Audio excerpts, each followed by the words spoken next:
it's Lee from ColouringQueen.net, and today I've got the Spiroglyphics Animals colouring book. And a couple of weeks ago I uploaded the Spiroglyphics Cities colouring book that I had coloured all of the pages in. A couple of people asked me to show how I coloured it. Now, this took about 2.5 hours to colour, so I didn't want to bore you to tears watching 2.5 hours of me going around in a circle with a gel pen. So I've sped the video up a bit so that it's a lot faster than what I normally am colouring. So it took me in real life about 2.5 hours to complete this particular picture. Now, I start from the middle of the colouring book, but you could also start from the end. The reason I start from the middle is so that I'm not putting my hand on the wet gel pen or the wet Sharpie as I go around and round and round. And speaking of round and round and round, I'm sorry that I'm spinning the page around a few times, but I'm actually quite far away from the page and it's quite uncomfortable in the current setup that we have here to colour in, so I have to keep moving the page so that I can reach the parts of the picture without breaking my back leaning over.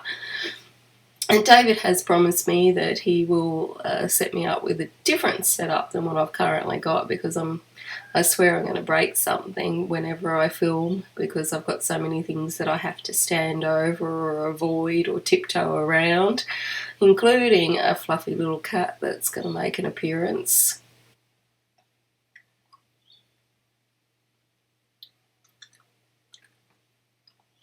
So for this picture I used a Uniball Signo pen, and I got this from Officeworks in Australia, open stock. Now, when I bought it, I bought 2 pens because last time when I used the cheap supermarket pens, some of them only lasted for about 2 rings around the picture before they ran out of ink, and I couldn't match the colours and it was just a real pain in the neck. So I bought 2 open stock from Officeworks.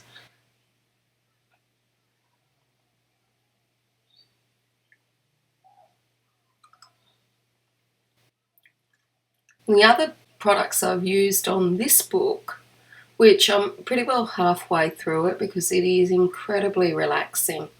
And if you're not into colouring just for a meditative reason and focusing on things, this video is not for you. And, you know, luckily there's plenty of other videos to watch on YouTube. So, you know, don't waste your time on something. If you just like colouring in pictures of flowers and whatnot, and you don't like the meditative, just colouring for the sake of colouring and focus and clarity, then this is not either the video for you, and it's not the book for you either. But for me, I find doing these sorts of pictures has been incredibly relaxing. And it's given me a lot of clarity. Hello, Millie. It's given me a lot of clarity on things and focus, and I actually think it's been helping improve my memory. Some of you may remember that I've mentioned before that I've got some memory problems at the moment, which I'm working on and trying to improve my memory, because I've gone from having a fabulous memory to having, I can't remember why I went into the kitchen memory, which my memory is still better than, you know, David's and whatnot, but it's not the memory that I used to have. And I think actually colouring this has really helped me, because it helps with focus and you're just concentrating on the one thing. You're not thinking about choosing colours or anything like that. You're just totally focused on doing one thing and going around and filling it in, and at the end of it, it'll reveal a picture. And the whole aspect of doing that, just that focus, it's just like knitting. You know, if you're knitting a scarf, you can sort of do it without thinking, and your brain is just thinking about moving around the lines. basically. So I find it incredibly relaxing. As soon as I finished my cities book, I went and bought this book, the animals one, even though, you know, the budget's a bit low at the moment, but I thought, well, you know, it's really helping me, so I think I'll get this one.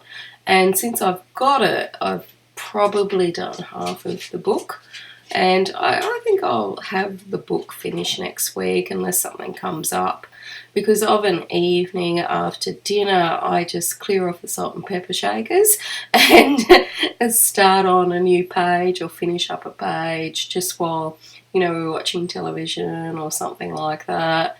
And this morning I was waiting for something and I thought, oh, I'll just, you know, do a few lines of my picture.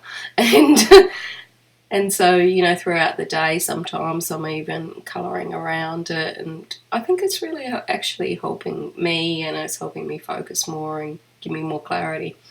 Now, I'm not only colouring these pictures, I'm also colouring other pictures as well, but these are the ones that at the moment with my state of mind, these are the ones that I look forward to colouring and want to colour and want to get the book finished and enjoy colouring them. And hopefully, you know, by the time I finish this book, I'll be so clear and my memory will have improved so much and it'll be absolutely fantastic. Well, here's hoping.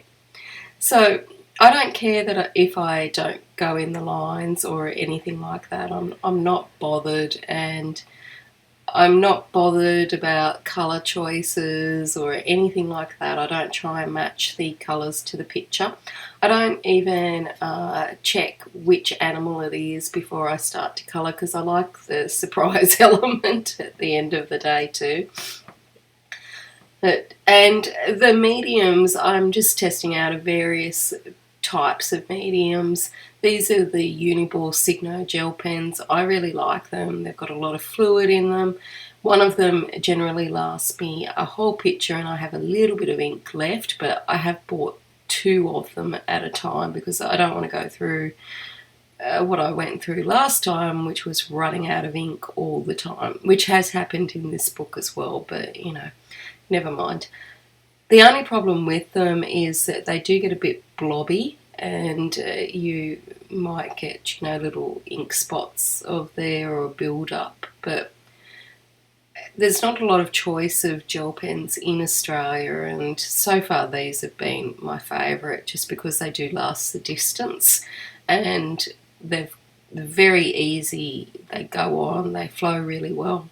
Now, in the US and the UK, you guys have so much choice for gel pens that, you know, I doubt that you've probably used the Uniballs. There's probably other products that you have that are cheap and that last the distance. Now, saying that, I have bought some gel pens from the US that came a few weeks ago, and they've got refills on them, which is fantastic, but I had to actually buy them from the US and have them shipped to Australia. Thank you, Amazon. But otherwise, you know, the choice here in Australia is really quite limited as far as gel pens go.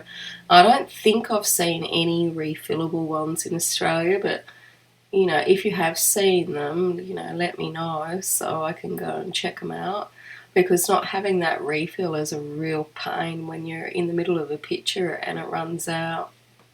Saying that, the Sharpie fine point markers are a lot easier to get hold of here,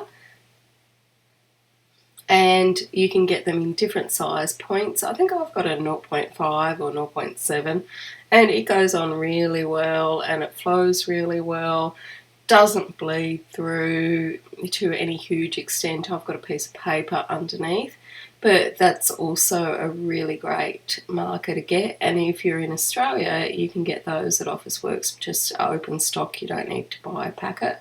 And I've used them on a page and it hasn't run out, so I believe I might get a few pages out of the Sharpie, making them a better value than the Signos. But I like the flow of the gel pens, and excuse my unbrushed hair. So that's why I'm sitting so far away from the pages, so that you don't see the top of my head. But there you go, you've seen the top of my head, and that I could do with a hairbrush running through it. I've been out in the garden today, so I've probably been pulling my hair a little bit, and have got a more curly and wavy look than normal. So my hair is naturally very wavy, so I'm one of those people that generally straighten it, because if you've got wavy or curly hair, you want straight hair. But lately my hairdresser said that in Queensland, because it's so humid up here, that there's no point in fighting it. You won't make it straight, it will just frizz up again. So I've been running with the whole sort of surfy girl scrunched up cool look. So, and I think you've just seen it at the really scrunched up stage where I could do with more of a brush than a scrunch. Anyway, at least Millie's hair looks good. And Millie has moved back into the colouring cave. If you watched a previous video, I said Millie had got her couch, and, well, we got a couch and Millie sort of claimed it. But she has now moved back, and she's now back in the colouring cave, sitting here watching me, and she only goes to the couch of an evening. So I thought we'd lost her forever to the couch. I thought I'd never see her again because she sat on it for 2.5, 3 days and basically only moved for food and to go to the bathroom. But she's finally come back to her mum and back to the colouring cave, because I've got to say I did miss her. And she's got so much of her stuff here too, so I didn't know whether to pack it up and send it out to her to the couch or leave it here. Cats do whatever cats want to do, don't they? Whereas my little dog Charlie has consistently sat under my desk for the last 13 years, and I wouldn't like it if he moved to the couch and decided that he wasn't coming back. I'm so used to him being there. But, so you can use all sorts of mediums on these colouring books. You can use Sharpies, you can use pencils, you can use lead pencil. I've done that before, but it did smudge to the other side of the page. You can use gel pens, you can use ordinary pens that you write with. You don't have to use anything fancy, and I've used ordinary pens before in my cities book. If you're really steady with your hand, you could use acrylic paint. Now, some of the lines do get a bit thin, but if you're not worried about going out of the line, so you've got a really small brush or a really small nib, you could use whatever you want. The only thing I don't really use on these books are my alcohol markers, only because I don't want to have to refill like a Copic or a Spectrum Noir marker just for doing a sort of a relaxing pic like this. I'd rather keep the ink in those for scenic pictures, but that's just me. Of course, you can use whatever you want. Just make sure that the nib is small, because the lines vary between wide and then quite fine depending on which picture you're colouring. Some of the lines have a lot of finer lines on them than others, and if you're using gel pens and you're stopping and starting like I am on this, then you can sometimes leave big blobs on there. I don't worry about that. I just either make the line bigger, or I just don't worry about it. Either fatten it up by adding more strokes to the side or to hide the blob, or I just leave it there and don't worry about it. Because as I said, these aren't masterpieces for me. These are just all about relaxing and focusing and just taking that time to clear my head. That's all they're about for me. I'm sorry we're going a little bit out of shot at the moment. I didn't notice that I was moving the page out of camera. And hopefully David's going to set me up with something better soon, because it's quite difficult leaning over this far just to get this picture coloured in. Now, every now and again, sometimes I'll take a break from the picture, so I just took a break then And the reason that I do that is just so that the ink will dry and I'm not putting my hand over it and smearing it, which I've done before. Now, despite my best efforts, I also have to compete with Millie, who likes to come and sit on anything that I'm working on, and she has put her little paw prints and whatnot in this picture and in others, but you know, that's just her autographing it, so you just roll with that.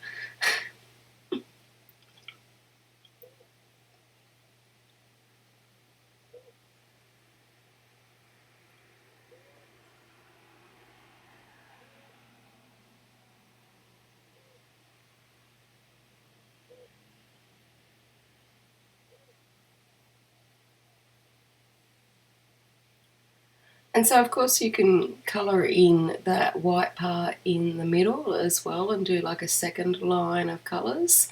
And I mean, you end up spending a lot more time on the picture, but you can get really great effects. Now, from my previous book in cities, you really do have to have a great contrast, I think, between the two colours. I didn't use great contrasting colours, like I used light blue and blue for memory, and it would have been much better had it not been light blue and blue, because otherwise there'd be a bit more contrast. The other thing is, if you're using alcohol markers like Sharpies or Artline pencils or even Stabilos and things like that, try to avoid going over the lines. I think with the Pitt marker pen, I was trying to get out or even up any bits that I might have missed, and I overworked the marker so that it actually changed colour. So some of it was a darker blue than other parts of the picture that hadn't had two coats of alcohol ink on it. So unless you like that, you know, look, I felt like I'd, you know, made a mistake on it, and, you know, I wouldn't do it again. But sometimes you might actually want to achieve that effect of going over it a couple of times just to darken it up or get a different look to it.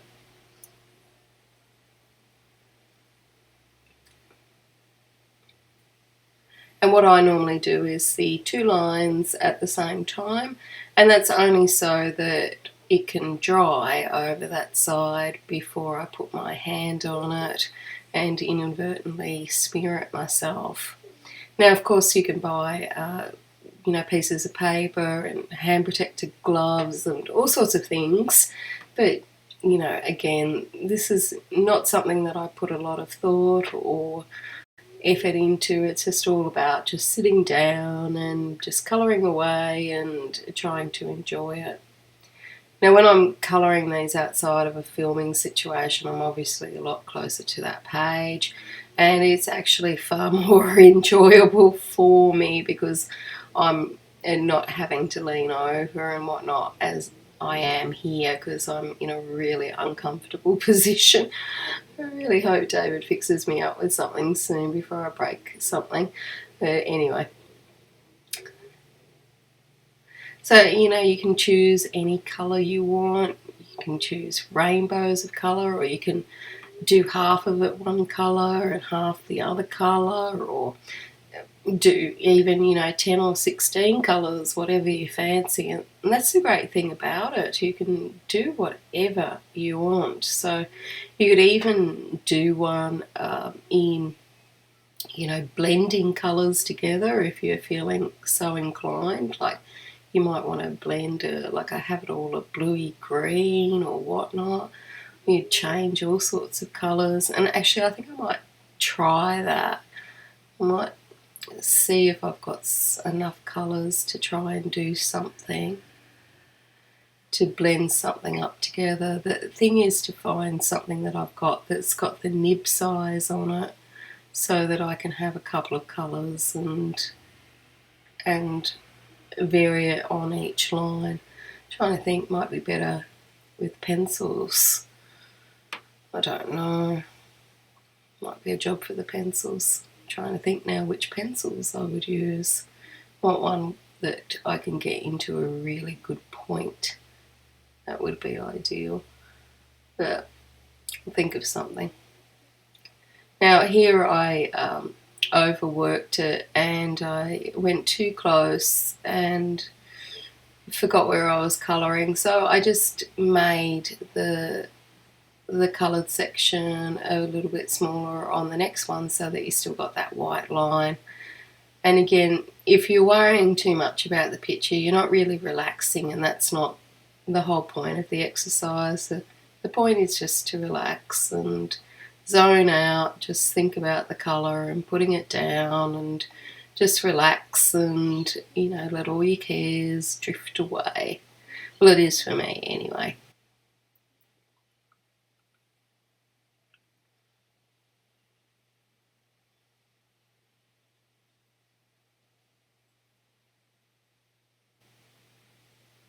I've never tried one of his Quirkles colouring books, so I don't know if I will or not. I'm not quite sure if it's for me, but I didn't think these ones for me either, so, and I really enjoy them, so maybe I will. Maybe I've convinced myself now that I will get a Quirkles colouring book and see if I like it or not. But if you've tried the Quirkles, you know, let me know, and let me know if you think it's as good as or as relaxing as colouring in these Spiroglyphics ones. And it really is shining, that metallic gel pen. I wish I'd chosen something different. Now that I can see it shining on camera, I wish I'd chosen something that was flatter, like a Sharpie for the video, because it'd be easier for you to see the finished picture. So I've had a pretty relaxing morning. I've just been brushing Millie, which is not exactly relaxing actually, because she does not like being brushed. Well, correction, she loves her face being brushed, and she could be brushed all day on her face. She thinks that's the bee's knees, and she's always putting her head up to be brushed more on the forehead or under the chin or on her cheeks, but you go below that neck and you are going to get scratched unless you can move fast. And she can move a lot faster than me. So pretty well halfway through the picture, and we're starting to see what it's going to look like. But it's always a surprise at the end when you see what it's like when it's finished. So as well as brushing Millie, I've also brushed Charlie, who, he's the opposite. He likes his body being brushed but hates his face being brushed or combed.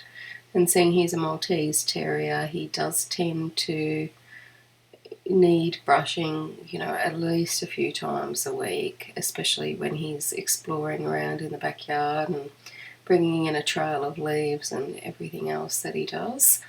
So I don't know, maybe I should just get a stay-at-home job of brushing the pets, because they do keep me busy brushing them.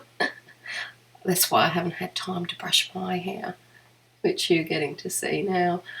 But and other than that, I really don't know what else I've done today, to be honest. I did spend some time working on a list of things to do, and I have managed to cross a few things off that list, but nothing really exciting that takes up a whole day, which again fascinates me, where my whole day goes. And I just keep thinking at the end of the day, what did I do all day?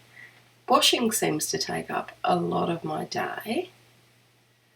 So I've done 3 loads of washing today and hung it out to dry on the clothesline, which in itself is a bit of a task because David hasn't set our clothesline into the ground yet, and it's one of those that spin around because he wanted to find the best spot in the garden, and when we do some work in the garden, to actually put the clothesline. The place that we thought that we were going to put it is actually a little bit too shady, I think, to dry the clothes quickly in winter. In summer it should be fine, but not in winter. So he still hasn't set it in, so it's kind of resting on this tripod. And I'm only 5'2", and the clothesline is higher than that. So I'm standing on these like bits of old paving and all sorts of stuff so that I can actually reach the clothesline so I can hang out the clothes. And I feel like I'm going to break my ankle or something one day, you know, when I go out there, because these were old sort of brick steps that he's just arranged around the clothesline for me to climb onto so that I can reach it, which, you know, I'm sure works well in theory, but in practice, let me tell you, it doesn't. And I feel like one day I'm going to end up with a broken leg or a broken ankle hanging out the clothes. So I guess that does take time because I have to use a little bit of acrobatics when I'm doing the laundry around here. But hopefully one day he'll fix that up, but I'm too scared to ask, seeing he keeps telling me how many other projects he's got to do before he can get to that. So I'm choosing my battles with him at the moment. But the problem is that, you know, he does everything the long way or the hard way because he's a perfectionist, so he'll half do something and then decide it's not good enough and then go and do it again, which would be great if you had, you know, the time for that and you had nothing else to do, but it can be a little bit frustrating. But he's got so many good qualities, you can't complain about the ones that you don't like. So I did the washing and I'm going to cook dinner soon. So I guess that's two things. And I have coloured this, which did take like 2.5 hours, and then editing it and putting the audio in over the top. So I couldn't do that earlier because I didn't know how much I was going to speed the video up to. So I guess that's like 3.5 hours maybe. So I'm not quite sure what I did with the other part of the day. It just seems to disappear and then I wonder where it all went.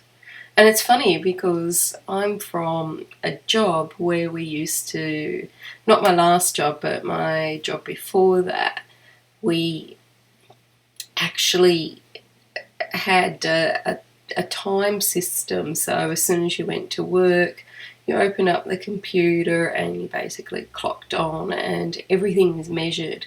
So personal phone calls, everything was timed, and any phone call that you had, anything that you did, you had to measure in time and put down the actual time for it.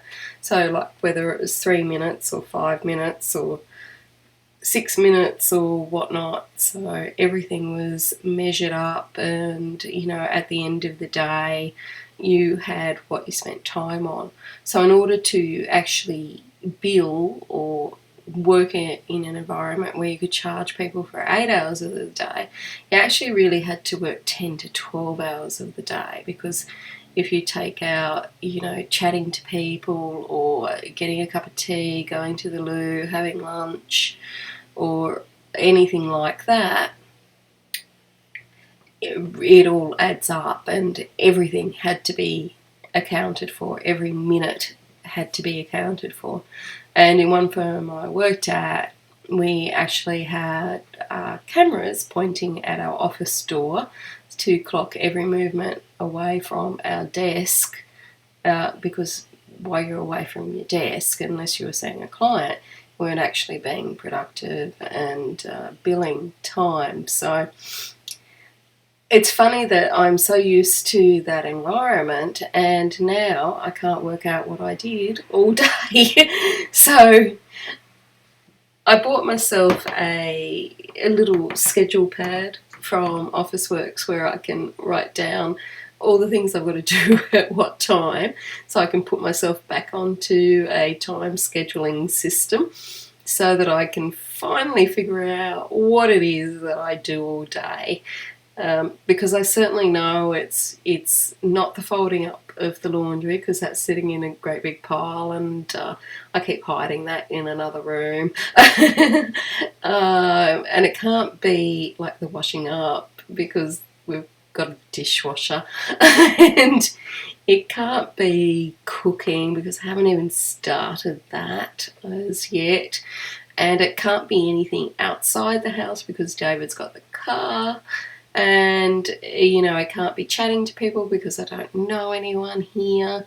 So I really don't know what I do all day, but I'm hoping my little time schedule system will help me work it out, what it is that I actually do all day, and I sort of keep this like little diary thing for maybe a week or so and see how it goes. But when I first started working in an office, one of the guys was telling me he had a boss that made him clock every single minute of his day.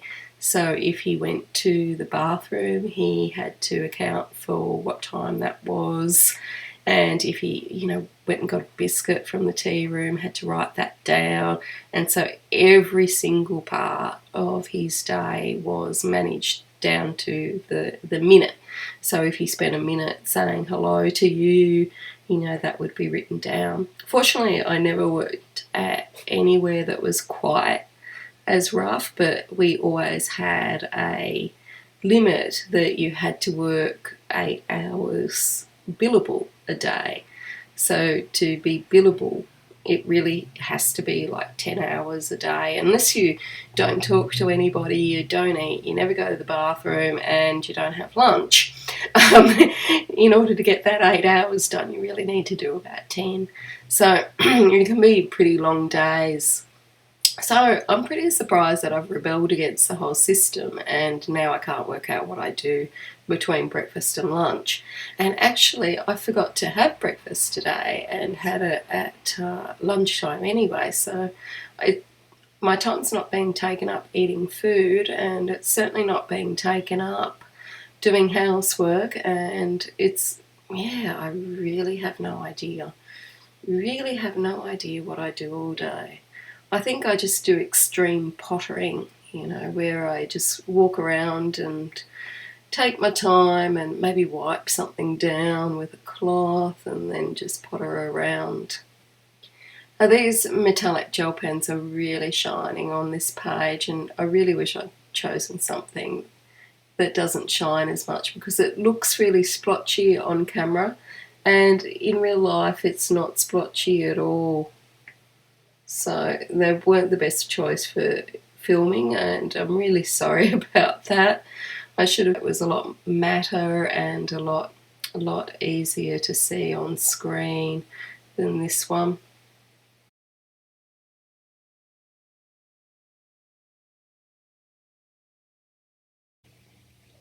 So now that you've got the idea of what we do here, we just start from the middle, or you can start from the end, whatever you fancy. And then we just go round and round, choose your colours. So now that you've seen how it's done, I'm going to speed this video up so that you can see what it looks like when it's finished. In a week or so I'll put up the video of the completed book. I should be finished it by then.